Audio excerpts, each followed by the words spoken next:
remercions Dieu de nous avoir appelés comme membres de son Église. Éphésiens 1, versets 20 à 23.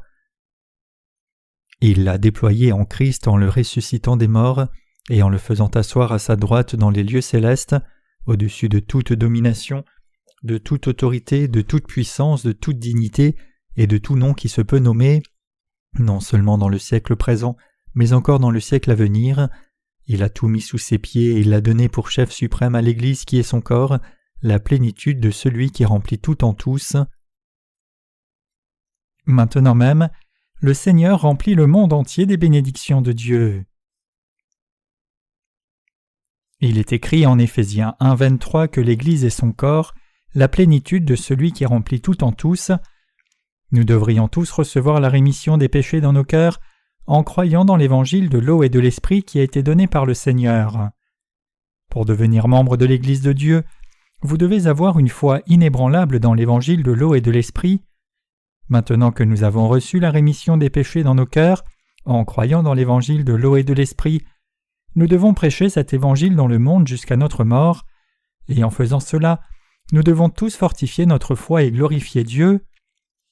Pour devenir membre de l'Église de Dieu, notre foi dans l'évangile de l'eau et de l'esprit doit être inébranlable, et c'est seulement quand nous avons cette foi que nous pouvons devenir membres de l'Église de Dieu. Aujourd'hui, ceux qui croient dans l'évangile de l'eau et de l'esprit dans leur cœur ont reçu la rémission des péchés par cette foi, et leur assemblée n'est autre que l'Église de Dieu. L'Église de Dieu, c'est le lieu de rassemblement des rachetés pour adorer Dieu et prêcher l'évangile de l'eau et de l'esprit, et si quelqu'un dans l'Église connaît ce véritable évangile seulement dans sa tête et ne croit pas de tout son cœur, alors cette personne est en fait un pécheur.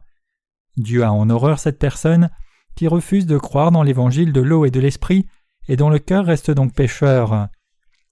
Le Saint-Esprit qui demeure dans nos cœurs ne prend pas plaisir en quelqu'un qui ne croit pas dans la justice de Dieu, donc Dieu ne confie aucun travail de son Église à quelqu'un qui ne croit pas dans l'évangile de l'eau et de l'esprit. Bien sûr, tout le monde ne peut pas comprendre et croire dans l'évangile de l'eau et de l'esprit tout de suite. Certaines personnes doivent écouter la parole de Dieu qui se trouve dans l'évangile de l'eau et de l'esprit pendant un moment avant de pouvoir réellement croire dans cet évangile un jour et devenir des saints. Mais il y en a d'autres qui rejettent l'évangile de l'eau et de l'esprit jusqu'à la fin, et ces gens sont tous des opposants à la justice de Dieu, même s'ils fréquentent l'Église de Dieu. Ces gens finiront par être retranchés de l'Église de Dieu.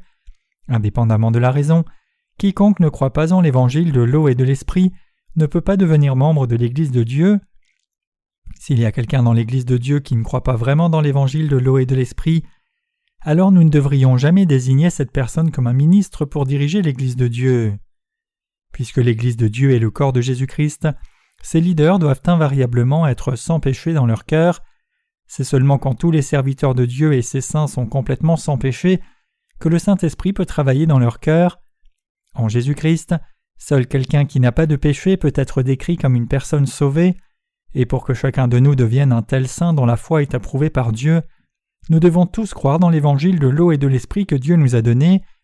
L'Église de Dieu a besoin de quelqu'un qui peut toujours discerner les brebis des boucs et prendre bien soin de l'Église. Dieu fortifie et agit à travers quiconque renonce à lui-même et croit dans la justice de Dieu. Le problème cependant, c'est qu'il y a beaucoup de gens qui pensent qu'ils sont capables de faire l'œuvre de Dieu par eux-mêmes. Nous ne devrions jamais penser à l'œuvre de Dieu comme à une affaire humaine, et nous devons aussi réaliser que Dieu ne fait absolument rien à travers quelqu'un qui ne croit pas dans la parole d'évangile de l'eau et de l'esprit.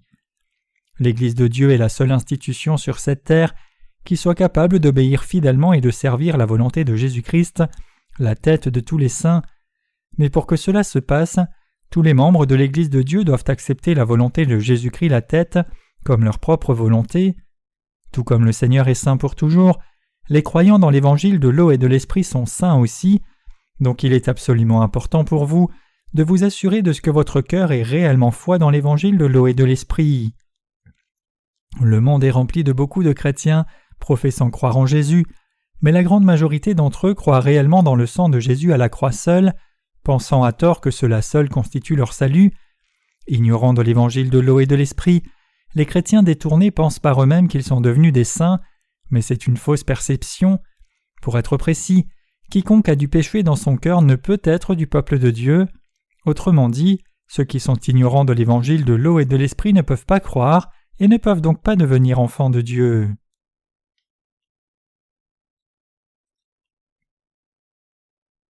Qui Dieu utilise-t-il pour son œuvre ? L'Église de Dieu est le lieu où les croyants dans l'évangile de l'eau et de l'esprit sont assemblés en obéissance à Dieu. Cependant, si les croyants dans l'évangile de l'eau et de l'esprit sont mélangés avec des non-croyants dans une assemblée, alors une telle assemblée ne peut pas être l'Église de Dieu. Le Saint-Esprit ne peut pas agir dans un tel endroit. Donc quiconque professe croire dans l'évangile de la croix seul, plutôt que l'évangile de l'eau et de l'esprit, ne peut pas être un authentique membre du corps de Jésus-Christ. Bien qu'une telle personne se nomme elle-même chrétienne, nous pouvons dire que cette personne n'est qu'un participant d'une religion. S'il était vrai que n'importe qui peut devenir un enfant de Dieu en croyant dans le sang de la croix seule, au lieu de l'évangile de l'eau et de l'esprit donné par Dieu, alors à peu près un quart de la population mondiale pourrait être appelé enfant de Dieu. Mais en réalité, aucun ne peut être décrit comme quelqu'un qui ait été vraiment sauvé de tous ses péchés, car une telle personne demeure pécheresse dans son cœur. Effectivement, ces gens ne croient pas dans l'évangile de l'eau et de l'esprit, et puisqu'ils ne croient pas dans cet évangile de l'eau et de l'esprit dans leur cœur, ils sont des pécheurs puisqu'il reste du péché dans leur cœur, et ils seront donc détruits à cause de leur péché. Toute assemblée de ces gens dont le cœur reste pécheur n'est pas l'Église de Dieu, mais ce n'est autre qu'une réunion sociale. Même si ces pécheurs chrétiens professent tous croire en Jésus, s'assembler pour l'adorer, invoquer son nom, le louer et prier Dieu, cela ne change rien au fait que Dieu n'est pas leur Dieu et qu'il ne peut pas être glorifié par eux. La vérité, c'est que Dieu ne peut pas utiliser un pécheur comme ouvrier pour faire son œuvre, et le Saint-Esprit ne peut pas non plus demeurer dans un cœur qui reste pécheur. C'est pour cela que toute assemblée de pécheurs est dirigée par un pécheur. Pour ces pécheurs, le roi n'est pas Jésus, mais un autre pécheur. Même s'ils sont bénévoles dans leur service au nom de Jésus et prêchent son nom, ils ne peuvent pas être purifiés de leurs péchés par leur foi. Donc nous pouvons dire que ces églises mondaines sont identiques à un groupe bénévole de la société. Mais l'Église de Dieu n'est pas seulement une organisation bénévole qui sert une cause sociale, et les serviteurs de Dieu ne peuvent pas non plus accepter de pécheurs qui ne croient pas dans l'évangile de l'eau et de l'esprit comme membres de l'Église de Dieu. Les ouvriers de l'Église de Dieu marchent tous dans les pas de Dieu, s'étant complètement abandonnés à sa volonté. Bien que vous croyiez dans l'évangile de l'eau et de l'esprit, si vous voulez devenir ouvrier de Dieu, vous devez obéir à Dieu comme il vous le commande. Après tout, comment quelqu'un qui n'est pas uni à la volonté de Dieu peut-il être appelé son ouvrier et encore moins diriger les saints qui composent l'Église de Dieu ? Comment quelqu'un qui n'accepte même pas l'évangile de l'eau et de l'esprit peut-il s'appeler serviteur de Dieu ? Dieu dit qu'il ne peut pas faire son œuvre à travers ces gens-là. Dieu ne peut pas faire son œuvre à travers quiconque n'accepte pas sa volonté. Il n'a jamais suscité ces gens comme ses serviteurs pour faire son œuvre. Donc n'importe qui ne peut pas faire l'œuvre de Dieu. Tous ceux qui veulent devenir serviteurs de Dieu doivent d'abord croire dans l'évangile de l'eau et de l'esprit eux-mêmes, avant de pouvoir prêcher l'évangile de Dieu, et ils doivent tous se confier en Dieu et vivre selon sa volonté. Autrement, personne ne peut travailler avec l'Esprit de Dieu. Permettez-moi de vous expliquer ici que même si vous pouvez tous entendre l'évangile de l'eau et de l'esprit avec vos oreilles et croire dans cet évangile, vous ne pouvez pas tous établir l'Église de Dieu. Même si vous pensez maintenant que vous pouvez devenir ouvrier de Dieu par vous-même et faire fonctionner son Église par vous-même, la vraie Église de Dieu doit être le lieu où ceux qui sont nés de nouveau et croient dans l'évangile de l'eau et de l'esprit sont assemblés pour servir la volonté de Dieu. C'est Jésus-Christ qui est la tête de l'Église de Dieu, et l'Église de Dieu a confié son travail à ceux qui se dévouent à la proclamation de l'évangile de l'eau et de l'esprit en obéissance à la volonté de Dieu. Cependant, la triste réalité pour beaucoup de chrétiens aujourd'hui, c'est que dans leur ignorance de l'évangile de l'eau et de l'esprit, ils mettent leur fierté dans le sang de Jésus à la croix seule, clamant que cela seul constitue leur salut, et ils se prévalent de leur propre église respective, clamant qu'ils ont la meilleure église du monde. Cependant, ces gens sont en fait trop occupés à essayer de gratifier leurs propres désirs charnels.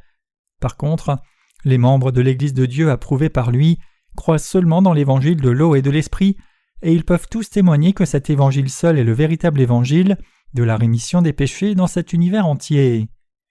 Jésus-Christ, la tête de l'Église de Dieu, nous a sauvés, nous croyant dans l'évangile de l'eau et de l'esprit de tous nos péchés. Il a accompli notre salut en venant sur cette terre, étant baptisé par Jean-Baptiste, versant son sang à mort à la croix et ressuscitant d'entre les morts, et il nous a bénis pour vivre notre vie en tant que ses témoins.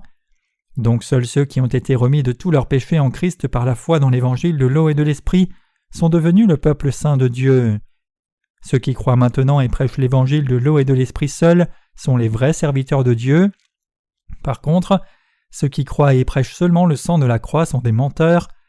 Nous devons tous croire que la bénédiction de l'eau et de l'esprit que notre Seigneur nous a donnée est la vérité qui permet à tout le monde de naître de nouveau. Si quelqu'un dit contre la volonté de Dieu que l'évangile de l'eau et de l'esprit et d'autres évangiles se valent, alors ces gens n'appartiennent pas à Dieu. Aujourd'hui, les églises qui sont conduites par ceux qui croient que seul le sang de la croix est leur salut ne sont pas sous le règne de Dieu mais sous celui des hommes. Dieu n'agit pas avec ces gens. Si ces gens clament avoir fait des miracles, alors c'est leur propre œuvre d'homme et non l'œuvre de Dieu. Notre Seigneur Jésus dit qu'un arbre se reconnaît à son fruit. Il dit que ce sont seulement les croyants dans l'évangile de l'eau et de l'esprit qui prêchent le véritable évangile qui expie le péché des gens, et tout autre évangile qui prévaut dans le monde est un faux évangile. À la fin, ceux qui ne croient pas dans l'évangile de l'eau et de l'esprit ne sont pas le peuple de Dieu, et ils ne servent pas le Seigneur non plus. Les pasteurs d'aujourd'hui qui ne sont pas conscients de l'évangile de l'eau et de l'esprit ne portent rien que de faux fruits dans leur ministère. Ces pasteurs dévouent tout leur ministère à étendre leur propre bâtiment d'église, à élever leur niveau social et à établir leur propre justice. Par contre, ceux qui croient que l'évangile de l'eau et de l'esprit seul est le vrai évangile n'essayent pas d'établir leur propre justice charnelle. En d'autres termes, ceux qui croient seulement dans l'évangile de l'eau et de l'esprit comme leur salut n'essayent pas de révéler leur propre justice. Au contraire, les justes exaltent la justice de Dieu seul, croient que l'évangile de l'eau et de l'esprit seul est le véritable évangile, et cherchent à glorifier Dieu seul dans leur vie.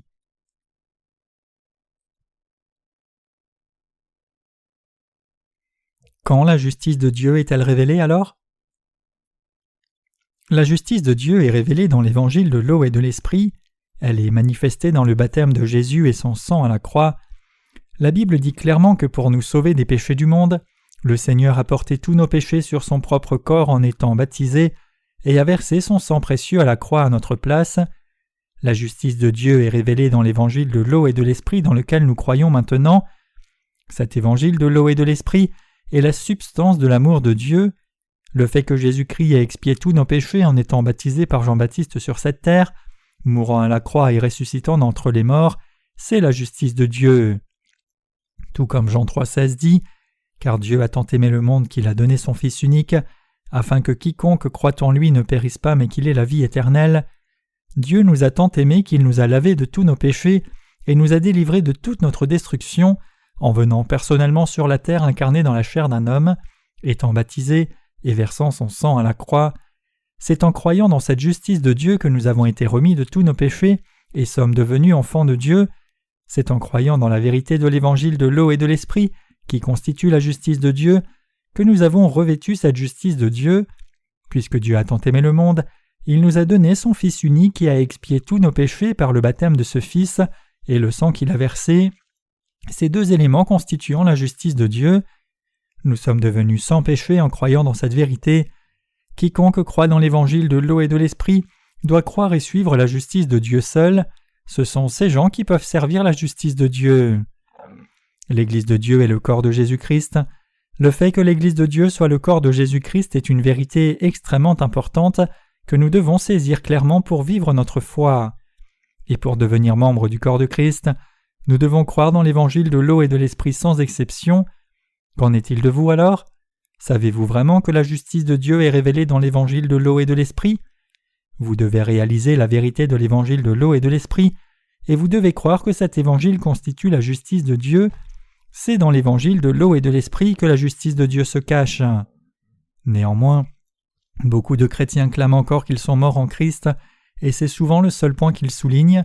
Ils se vantent de leur propre justice charnelle, comme s'ils avaient réellement foi dans la justice de Dieu.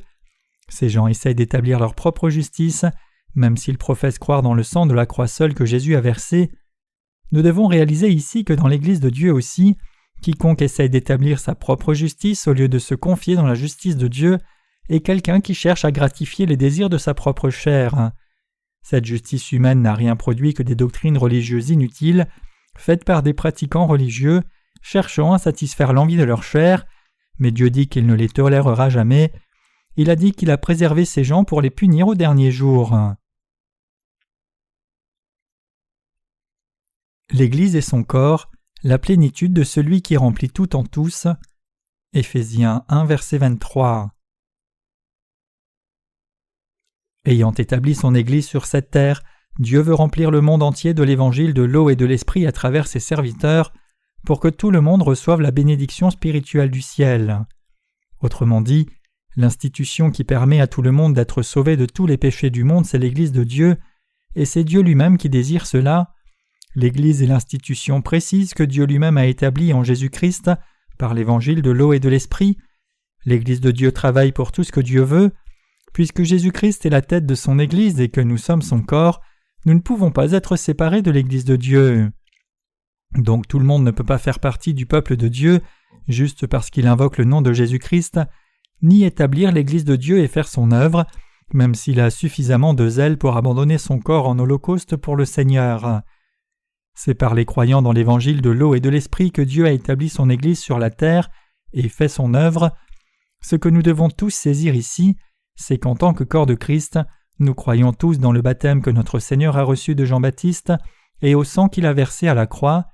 Ce baptême que Jésus a reçu sur la terre de Jean-Baptiste et le sang qu'il a versé à la croix constituent la justice de Dieu et révèlent aussi l'amour de Dieu.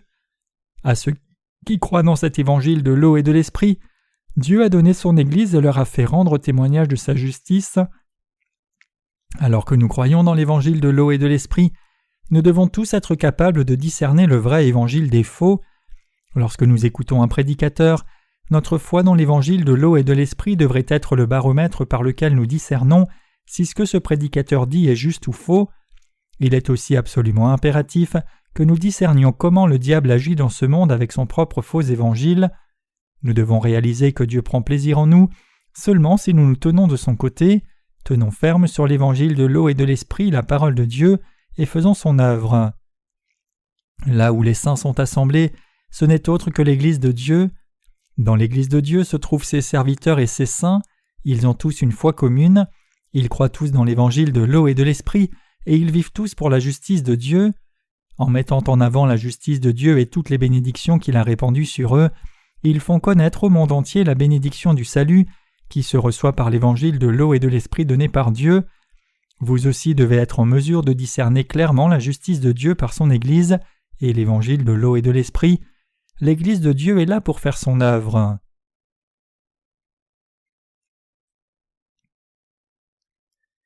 Pour faire de nous ses enfants, Dieu nous a choisis en Jésus-Christ avant même la fondation du monde. Il est écrit en Éphésiens 1, versets 4 à 5, « En lui, Dieu nous a élus avant la fondation du monde, pour que nous soyons saints et irrépréhensibles devant lui, nous ayant prédestinés dans son amour à être ses enfants d'adoption par Jésus-Christ, selon le bon plaisir de sa volonté. » Ce passage signifie que Dieu a décidé de nous adopter, nous qui ne sommes pas plus que des créatures, comme ses propres enfants en Jésus-Christ. Combien ce plan que Dieu a fait pour nous est-il merveilleux? Le plan de Dieu pour nous était de faire de vous et moi ses propres fils et filles. Même si vous et moi ne sommes pas plus que de faibles créatures devant Dieu, par son Fils Jésus-Christ, Dieu a sauvé des créatures faibles comme nous selon le plaisir de sa volonté. Nous sommes si reconnaissants que Dieu nous ait placés dans son Église et nous ait fait travailler avec lui. Comment pourrions-nous ne pas être reconnaissants? Dieu le Père nous a tous bénis, nous qui croyons dans l'évangile de l'eau et de l'esprit, pour que nous demeurions dans le royaume des cieux et jouissions de la gloire avec Jésus-Christ un jour. Combien ce plan de Dieu le Père est-il merveilleux? Avant même la fondation du monde, Dieu le Père avait fait un plan si merveilleux pour faire de nous ses propres enfants en Christ. Ce plan est accompli par l'évangile de l'eau et de l'esprit. Le plan de Dieu le Père est si merveilleux et formidable que nous sommes infiniment et pour toujours reconnaissants pour ce plan. Des bénédictions si merveilleuses sont obtenues en notre Sauveur Jésus-Christ uniquement, et le moyen de les recevoir se trouve dans l'évangile de l'eau et de l'esprit. En dehors de cet évangile de l'eau et de l'esprit, le plan de Dieu ne peut même pas s'imaginer. La vérité peut être découverte seulement en Jésus-Christ le Fils de Dieu, par la foi dans l'évangile de l'eau et de l'esprit seul. Seuls ceux qui croient dans l'évangile de l'eau et de l'esprit peuvent recevoir la vie éternelle de Dieu. Cet évangile de l'eau et de l'esprit a été planifié par Dieu, non par un humain. La vérité de l'évangile de l'eau et de l'esprit n'a été faite ni par un homme ni n'est venue de l'homme, mais elle a été planifiée par Dieu le Père en Jésus-Christ. Et Jésus-Christ a accompli cette vérité par le baptême qu'il a reçu de Jean-Baptiste et le sang qu'il a versé à la croix. Il n'y a pas d'évangile du salut où que ce soit dans l'univers entier qui soit plus beau que l'évangile de l'eau et de l'esprit. Nous devons donc tous croire dans l'évangile de l'eau et de l'esprit que notre Dieu nous a donné et le louer. Avec notre foi, nous devrions louer Dieu pour tout ce qu'il a fait et pour ce qu'il fera pour nous à l'avenir. C'est pour cela que certains frères et sœurs se sont sentis poussés à écrire de nouveaux hymnes de louange pour exalter Dieu qui nous a donné son amour, son salut et sa gloire.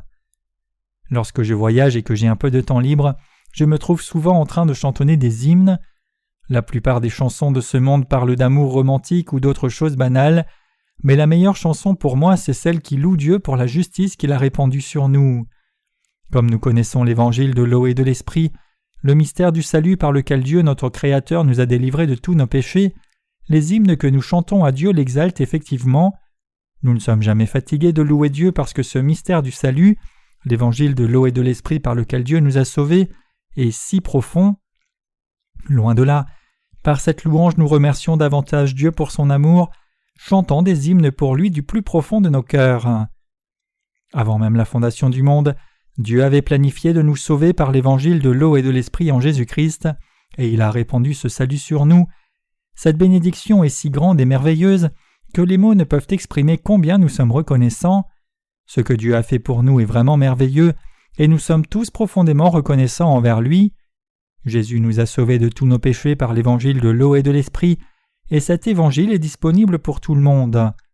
Mais puisque tant de gens ne connaissent pas la signification du baptême de Jésus, ils errent toujours perdus, incapables d'être libérés de tous leurs péchés. La raison pour laquelle nous devons tous louer Dieu se trouve dans l'évangile de l'eau et de l'esprit qui est présent en Jésus-Christ. Comment un être humain, une simple créature, peut-il devenir enfant de Dieu? Comment des créatures peuvent-elles atteindre le même statut divin que le Fils de Dieu? Une chenille peut devenir un papillon, mais comment des humains peuvent-ils devenir fils et filles de Dieu?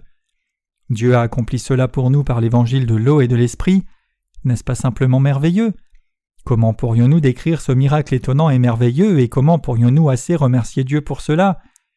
C'est seulement en croyant dans l'évangile de l'eau et de l'esprit que nous pouvons réaliser ce mystère et donner toute la louange à Dieu, dont la grâce est vraiment merveilleuse et magnifique. Quiconque connaît le mystère de l'Église de Dieu et l'évangile de l'eau et de l'esprit ne peut que comprendre son plan merveilleux et le remercier par la foi. Nous sommes devenus membres de l'Église en croyant dans la vérité de l'évangile de l'eau et de l'esprit. Alors que nous avons maintenant la bonne compréhension de Jésus-Christ, la tête de l'Église de Dieu, nous prêchons le véritable évangile de l'eau et de l'esprit dans le monde entier selon sa volonté. Quiconque a reçu la rémission des péchés doit remercier Dieu d'avoir fait de lui un membre de son Église et vivre le restant de sa vie selon sa volonté. Mener une telle vie de foi en soi est une grande bénédiction de Dieu. Maintenant, nous ne pouvons que remercier Dieu et le louer pour son plan merveilleux. Même au milieu de nos difficultés, plongés dans le travail en essayant de servir l'évangile de l'eau et de l'esprit, nous sommes toujours poussés à louer Dieu, et nous continuerons de le louer pour toujours et à jamais. Même si nous perdons notre dignité et que notre propre justice est démolie, nous sommes heureux d'endurer toute souffrance pour la proclamation de l'Évangile, et nous louons toujours Dieu à jamais. Nous devons servir Dieu de toute manière possible, précisément parce que nous ne pouvons pas assez louer Dieu pour sa grâce merveilleuse, révélée dans son plan de salut, qui a été pleinement accompli par le baptême de Jésus-Christ et son sang. Nous devons tous remercier Dieu pour la vérité de l'évangile de l'eau et de l'esprit, et vivre en nous confiant en Dieu. Et nous devons aussi croire qu'à travers nous, Dieu bénira les gens dans le monde entier. Pourquoi Dieu peut-il travailler à travers vous et moi?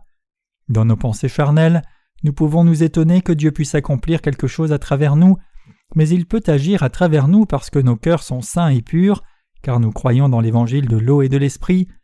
En d'autres termes, notre foi est la bonne foi. Effectivement, nous avons été entièrement purifiés de tous nos péchés en croyant dans l'évangile de l'eau et de l'esprit qui contient la justice de Dieu, et c'est à travers nous que Dieu répand l'évangile de sa justice aux gens dans le monde entier. Les mots ne peuvent exprimer combien nous sommes reconnaissants pour cette bénédiction merveilleuse. Nous ne pouvons que remercier Dieu d'avoir permis à tout le monde sur la terre entière de recevoir son amour et sa justice manifestés dans l'évangile de l'eau et de l'esprit. En publiant nos livres sur l'évangile dans toutes les langues du monde, nous obéissons au grand mandat de Dieu de prêcher l'évangile de l'eau et de l'esprit. Les gens qui étaient ignorants de cette vérité la découvrent pour la première fois à travers notre ministère de la littérature, et ils expriment tous leur émerveillement et leur remerciement dans leurs lettres. Ces gens n'hésitent pas à demeurer dans cette vérité pour le reste de leur vie, et ils désirent tous servir l'évangile de l'eau et de l'esprit comme cela, parce que cet évangile que nous diffusons à travers nos livres est la vérité absolument parfaite. Ce résultat merveilleux est obtenu parce que Dieu l'a planifié, et nous participons à cette œuvre de Dieu en nous confiant dans sa vérité. Il est absolument juste que nous nous consacrions tous à Dieu et participions à cette œuvre qui sert sa justice. L'évangile de l'eau et de l'esprit que nous prêchons n'est pas un évangile ordinaire, c'est le seul évangile qui contient la justice de Dieu. Quand nos livres qui contiennent l'évangile de l'eau et de l'esprit seront distribués et lus par les gens dans le monde entier, ils connaîtront tous la justice de Dieu. Beaucoup de chrétiens de nos jours pensent que même s'ils croient en Jésus, leur salut dépend de leurs propres efforts. Bien que certains d'entre eux disent avec conviction qu'ils ont été sauvés de leurs péchés, en réalité, ils ont toujours des péchés dans leur cœur et ils n'obéissent pas à la volonté de Dieu. Par contre, les croyants dans l'évangile de l'eau et de l'esprit ont atteint leur salut par la foi seule, sans rien faire d'eux-mêmes. Effectivement, beaucoup de gens dans le monde entier ont été transformés en lisant juste un seul de nos livres qui contient l'évangile de l'eau et de l'esprit et en croyant dans cet évangile. Dieu veut que tout le monde déclare sa foi clairement. Cela signifie que vous devez prendre une position claire, si oui ou non vous croyez réellement dans la parole de Dieu, au lieu de vous mettre en terrain neutre en disant qu'il peut y avoir plusieurs évangiles. Vous devez réaliser ici que si vous prenez une telle position disant que n'importe quel évangile peut être juste, alors cela signifie que loin de croire la parole de Dieu, vous désobéissez à Dieu.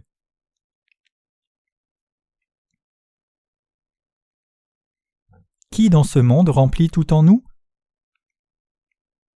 C'est Jésus-Christ notre Créateur qui nous remplit de son salut, de bénédiction et de gloire. À travers quoi nous donne-t-il une telle plénitude ? Il nous remplit de ces bénédictions abondantes par l'amour de Dieu révélé dans l'évangile de l'eau et de l'esprit. Le Seigneur nous remplit des bénédictions de Dieu. La Bible dit que Jésus remplit tout en tous, et cela implique qu'il a ses agents qui servent sa divine volonté. Avec qui Jésus travaille-t-il pour remplir tout en tous ?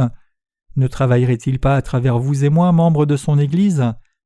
Cependant, si quelqu'un dans l'Église de Dieu ne réalise pas encore qu'il est un saint racheté et un membre de l'Église et que Jésus-Christ est la tête de son Église et que nous sommes son corps, alors Dieu ne pourra pas prendre plaisir dans cette personne comme l'un de ses ouvriers. Donc nous devons tous saisir et croire la vérité selon laquelle nous sommes devenus les enfants de Dieu en croyant dans l'évangile de l'eau et de l'esprit, et nous devons aussi réaliser que nous sommes membres de son Église, nous devons nous soumettre à sa tête, Jésus-Christ. Nous sommes devenus membres de l'Église de Dieu en croyant dans sa justice, et c'est notre foi que nous sommes tous une famille dans l'évangile de l'eau et de l'esprit. Il est absolument crucial pour nous de réaliser cette vérité et d'y croire. Pour que notre foi dans l'évangile de l'eau et de l'esprit grandisse, nous devons reconnaître et croire au fait que nous sommes un corps en Jésus-Christ et que le Seigneur est la tête. Quand nous regardons à nos corps, nous voyons que chaque partie et chaque organe, de nos cheveux à nos orteils, sont attachés au corps. Même nos cheveux font partie de notre corps, et c'est pour cela que nous les nourrissons en prenant bien soin. Et quand quelque chose ne va pas avec même une petite partie du corps, tout le corps souffre.